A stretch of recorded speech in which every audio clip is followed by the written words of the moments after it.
šį kartą mes darysime pjūvį per daugiasluoksnio storymę, kai yra sluoksnių ir daugiau negu 2. Arba kitaip šnekant, kontaktų tarp šitų sluoksnių yra daugiau negu 1. Čia matom žemėlapyje, kuris yra labai panašus į jums duotą, bet šiek tiek kitoks. Taip kad atkreipkite į tą dėmesį. Šiame žemėlapyje nėra pavaizduota jokių polinkio linijų, jokių tiesų, bet yra pavaizduotos izohipsės, todėl mes pjūvį darysime pagal taip vadinamą strato izohipsių metodą. Tai ką tai reiškia? Tai reiškia, kad mes pirmiausia rasim, kaip eina strato izohipsės vienam kontaktui. Na, pavyzdžiui, čia yra kontaktas tarp pirmo ir antro sluoksnio, čia pirmas sluoksnis, čia antras, kokia be būtų geologija, pas jūs parašyta, kaip vadinasi sluoksniai, bet aš tyčia ištryniau, kad jums būtų greičiau. Nesimaišykite. Nu va, čia pirmas sluoksnis, antras sluoksnis, ir tarp jų eina kontaktas. Kai matot, eina izohipsės, kerta kontaktus ir kaip mes įprasto metodą mes pažymėsim vieną kitą susikirtimo tašką ir sudėsim visas stratos izohipsės. Kaip tyčia, būtent tyčia, nes čia yra mokamasis žemėlapis, kad šitos stratos izohipsės eina ne tik per pirmo, antrą sluoksnio kontaktą ir stratos izohipsų susikirtimo taškus, bet ir tarp kitų sluoksnių. Tarp kitko, šitas sluoksnis yra tas pats, kas ir šitas, ne? Tai vėlgi čia va. Čia pirmas, antras sluoksnis kontaktas, pirmas, antras sluoksnis kontaktas. Na, tai reiškia, šitas taškas yra 700 metrų aukštyje, kontaktas guli 700 metrų aukštyje, atsiprašau, 900 metrų. Ir čia 900 metrų, čia 900. Ir taip pat, čia yra taškas, randam tašką, dedam tarp 1000 metrų aukštyje virš jūros lygio, čia 1000, čia 1000, kertas. Kiti sluoksniai irgi atrodo, kad turės tas pačias stratos izohipsės. Kaip tai bus, pamatysim labai neužilgą. Ir kad būtų greičiau arba aiškiau, galime susidėti ir kitas stratos izohipsės, kurios, kadangi čia labai paprastas žemėlapis, labai paprasta geologinė situacija, tai irgi jos visos bus lygiai grečios stratos izohipsės ir vienodais atstumais. Ir štai, pažiūrėjau, šito kontaktas, čia guli stratos izohipsė, paskui čia 900, ten 900, ir žodžiu subraižom. Gerai, dabar užsidedam pjūvio liniją, kuri bus šiuo atveju statmena trendams arba statmena stratos izohipsėms. Ir pradedam tą patį daryti patį pjūvį. Užsidedam popieriuką, kuriame yra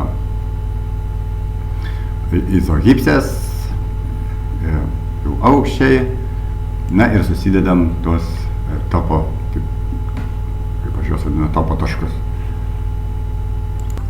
Ir nuleidžiam, kur pjūvio linija kertasi su izohipse, kadangi mes braižysim topo paviršium, tai izo arba topo pjūvį tiksliau, arba reljefo pjūvį, tai mes būtent žiūrėsim į izohipsės. Čia nueina, taip pat 900, čia atsidedam 900. Ir taip visus taškus susidedam. Jau sujungiam gražią plastišką liniją. Ir tada dedam jau patį geologinį pjūvį. Tai ta metodika ta pati. Susidedam taškus, nuleidžiam nuo sankirtos tarp strato izohipsės ir pjūvio. Čia nors čia labai panašu, bet atsiminkit, kad tai yra net stratos izohipsės pratęsimas ant pjūvio, bet būtent nuo sankirtos su pjūvio linija. Vedimas apačion, čia yra 900 metrų aukštį, dedam tašką. Dedam tašką, leidžiam statmenį, pasidedam. Dabar tie rudi taškeliai. Mes galim net šituos topo...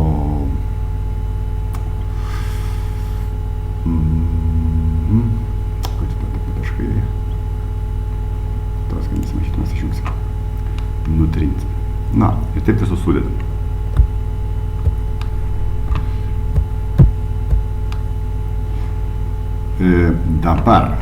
Dabar mes paimsim, mes nubrėžiam pirmą šitą kontaktą. Tai reiškia, viršui bus va čia, šitas mažas plonas sluoksnelis. Čia bus pirmas, o po jo bus antras. Dabar mes nupiešėm kaip ir pirmo padą, arba antro kraigą. Dabar ieškom, kur kontaktas eina tarp antro sluoksnio ir trečio. Nu, kaip tik va šitas kontaktas eina. Tai šitą kontaktą dabar brėšim. Mes pirmą nubrėšim, dabar brėžim antro sluoksnio padą arba trečio kraigą. Ir dabar žiūrim, kad stratozgipsės yra tos pačios, bet jų vertės arba aukščiai bus kitokie. Pavyzdžiui, šita stratozgipsė pirmo sluoksnio su antru kontaktai buvo 1100 metrų aukštyje, tačiau ta pati linija, ta pati stratozgipsė antro sluoksnio kontakte su trečiu bus 900 metrų aukštyje. Tai reiškia, mes tą patį nuvesim čia ir dėsim nebe 1100, bet 900 metrų aukštį. Tai ir lygiai taip pat. Kadangi šitam gale kaip ir nebėra, tai mes čia tiesiog pratęsam liniją, nes užtenka mums bent vienai pjūvio linijai, geologiniam pjūvio padaryti pėdsakui, užtenka bent 2 taškų, jeigu jau mes žinom jo poveikio kampą. Na, lygiai taip pat. Nuleidžiam. Dabar koks aukštis, 1200 ir taip toliau. Dabar nubraižėm. Antrą, trečią, mums reikia trečio, ketvirto. Trečias, ketvirtas čia yra. Štai vieną stratozgipsę. Ir dabar daugiau nesimatom. Kai mes padarysim, mes paimsim ir atlenksim. Ir atlenksim, kad atlenksim popierių, kad pažiūrėtumėm, kur tai yra. Žiūrėkit, čia eina 900 metrų aukštyje ir dar vis šita yra 800 metrų. Tai šita 800 metrų aukštyje, šita 900 metrų. Čia kertasi 900 metrų, šita yra 800 metrų. Gerai, tada metam 900-800 metrų, ir dar čia išeina, žiūrėkit.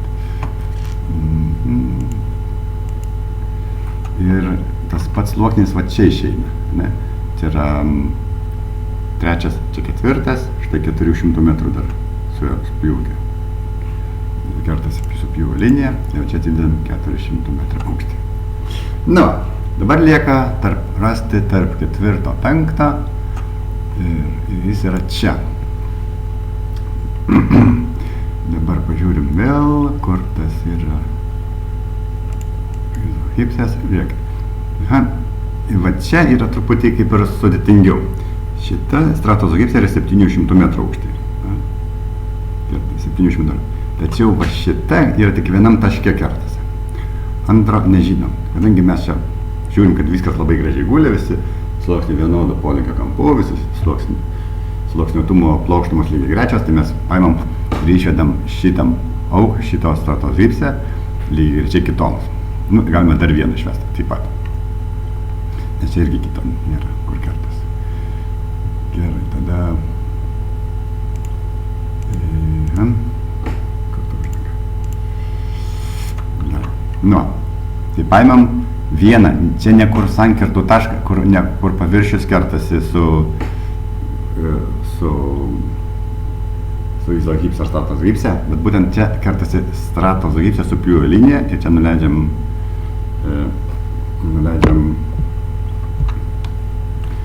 statmenį į šitą aukštį.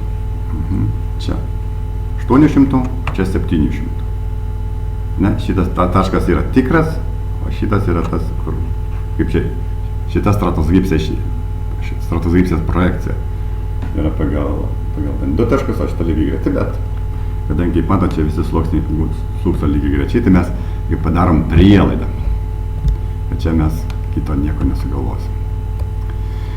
Na, pjūvis kaip ir yra. Dabar mes tai galim jį pagražinti truputį. Pavyzdžiui, mums visiškai nereikia izogipsių, mums nereikia taškų galima nutrinti, ir čia galima suspalvoti. Viskas, pjūvis yra.